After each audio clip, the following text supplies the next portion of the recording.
Well, the National Assembly approved the sum of 982.729 billion naira as supplementary budget for the 2021 fiscal year. The approved sum represents an upward review of 86.9 billion naira from the initial amount of 895.842 billion naira transmitted to the National Assembly by President Muhammadu Buhari about 2 weeks ago. Joining us now to look at this is Oladipo Ajayi, Head Fixed Income at Chapel Hill, Durham. Thank you very much, Edipo, for joining us. Good morning. Good morning. So what is your view on this supplementary budget of about 890, which increased from 895.8 billion naira to 982.73 billion naira? Yeah, I think it's a very good one if you look at the underlying reasons why the budget was, the supplementary budget was increased. And the reason cited by the National Assembly was that aside the Nigerian Army, they feel that other security apparatus also need to be fortified, considering the level of security challenges that we are currently going through. So as a result of that, they actually included the Navy, they included the Nigerian police, they even included the EFCC and the DSS and other police, other security outfits in their budget, so as to actually upgrade their munitions for them, so that Nigeria will be able to actually combat the current security challenge appropriately. So I think it's a very good one, because if they have decided to actually focus on Nigeria Army, of course, we have other issues that the other security apparatus also need to actually curtail. And without good preparation and good ammunition, they will find it very difficult to actually do that. So I think it's a very good work on the part of the National Assembly. Well, this increased supplementary budget means more borrowing on the part of the government. Seems to be, making the debt situation more worrisome. Yeah, if you go by the situations and things that we've been hearing from analysts in the past weeks about our level of debt, and even if you look at the report released by the Minister of Finance recently, and when she was giving an highlight of what happened between January and May, we found out that cost of debt to revenue, it's as high as 98%, and that is actually very worrisome. However, if you look at the current, the composition of the supplementary budget, you and I will agree that they are very, very necessary now. And on top of the list is the COVID-19 vaccine. And if you look at the new variant that's currently ravaging other countries, I think that we need to actually fortify ourselves. And I think that is actually very, very urgent. We need to handle that as well. If you look at the current security challenge that we're going through, we need to actually work around that.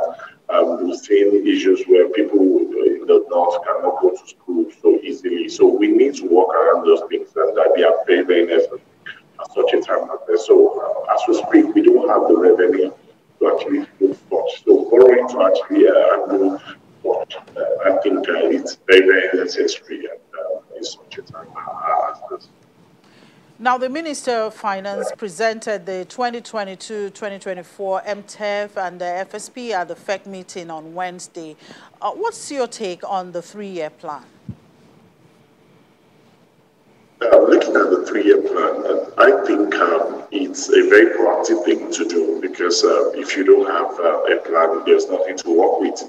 And looking at the plan for 2022, it's proposed that we will generate revenue of about 6.5 trillion, and also from VAT about 2.6 trillion.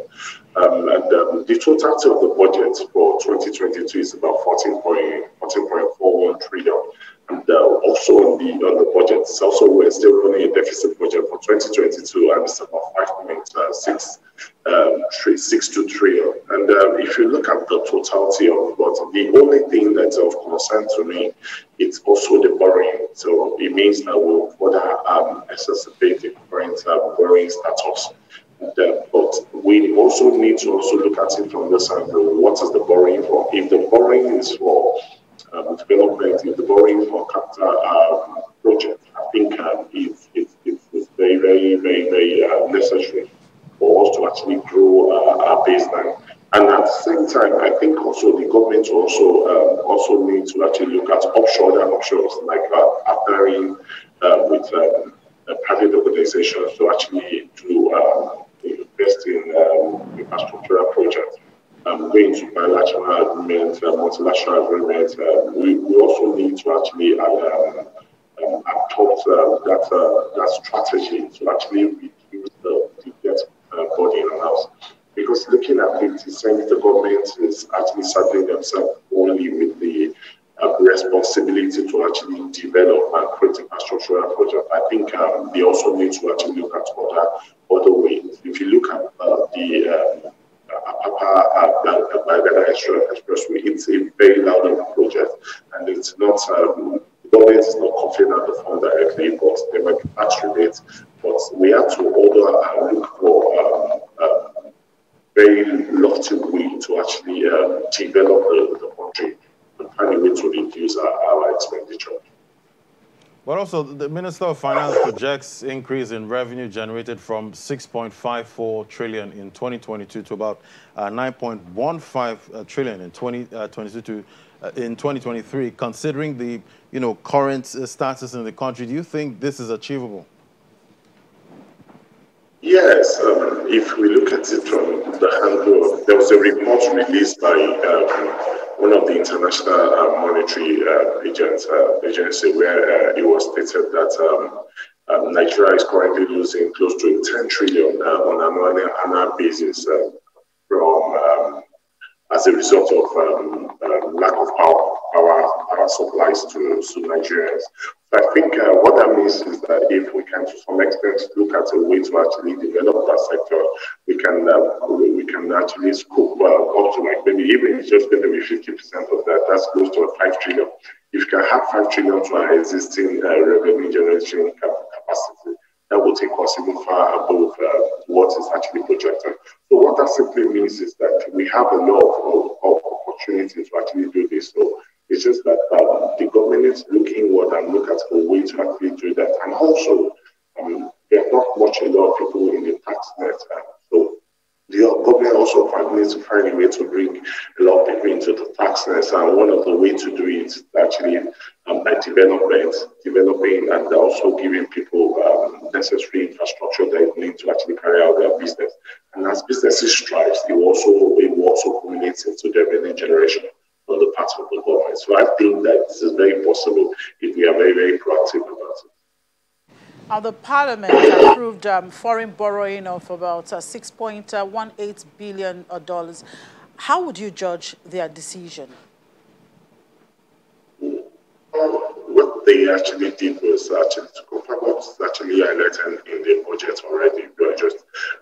But I think what they did is currently, in the current stance, it's okay because we also need the FX revenue to actually boost our reserve and be able to actually meet obligations, our dollar-denominated obligations as a country. So the range is simply about 3 billion to 6.18 billion that the government can actually raise international market. Although the Minister of Finance also mentioned that one of the reasons why they are adopting that strategy is to actually reduce the cost of borrowing. And to me, I think that will only reduce the cost of borrowing in the short term. Because if you look at, for example, imagine Eurobonds issued in 2015 and compare that with now, compare the cost of servicing the instrument in 2015 with now. So it's almost 3 times the cost at which we are servicing in like 5-6 years ago. So in the short term, it looks like a very good way to actually borrow because of the rates now.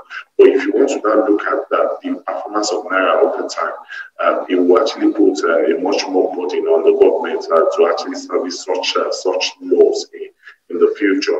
And I also understand the part of the government to actually go offshore to borrow. Another reason is to actually reduce the crowding of the local market so as to encourage private organizations to actually partake in the local market to actually raise funds.